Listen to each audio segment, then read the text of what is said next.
Formal mang inendorso ng PDP laban ang kanilang standard bearer na si Martin Dino. Hindi pa rin namamatay ang pag-asa ng ilan na hahalili pa rin sa kanya sa Disyembre si Davao City Mayor Rodrigo Duterte. Pero ayon sa ilang election lawyer, malabo mangyari ito. Umaaksyon si Maricel Halili. Paulit-ulit mang itanggi ni Davao City Mayor Rodrigo Duterte na tatakbo siya sa pagkapangulo, palaisipan pa rin kung posibleng ang humalili siya kay Martin Dino bilang standard bearer ng PDP laban. Kanina, formal nang inendorso ng partido si Dino. Yun nga lang, tila may sabit sa kanyang Certificate of Candidacy. Kahit kasi form sa pagkapangulo ang nilagdaan ni Dino, may pangungusap namang nagsasabing pagka-mayor ng Pasay ang kanyang tinatakbuhan. Paliwanag ni Dino, clerical error lang daw ito. Humarap pa ako dun sa may pinipirmaan. Pagkatapos humarap ako sa taong bayan at sinabi ko na ako po ay kandidato ng presidente. Wala akong sinabing kandidato ako ng mayor ng Pasay. Inaayos na raw nila ito sa COMELEC. Hindi ko pa po nakikita mismo, sinabi na rin po sa akin yan. Pag-aaralan natin.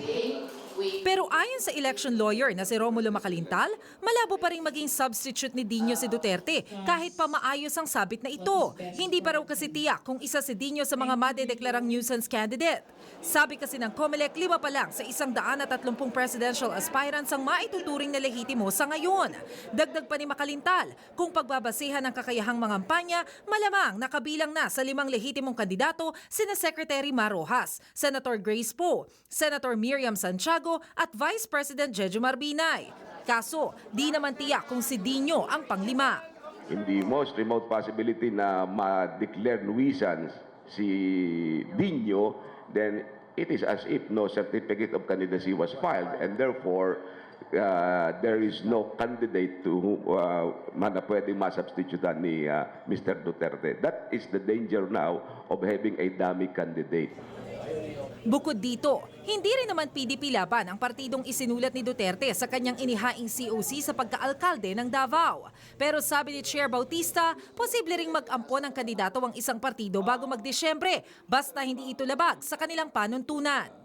It depends kung pinapayagan yan nung articles and bylaws nung partidong magno-nominate sa kanya. Kung si Dino man tatanungin, handa siyang magbigay daan kay Duterte. Pero iginiit niyang kwalipikado siyang tumakbong Pangulo dahil 1982 pa lang ay miyembro na siya ng PDP laban. Simula pa noong kumandidato siyang barangay captain ng Quezon City. Umaaksyon, Maricel Halili, News 5. Be sure to come back. News 5 everywhere. Copyright 2015.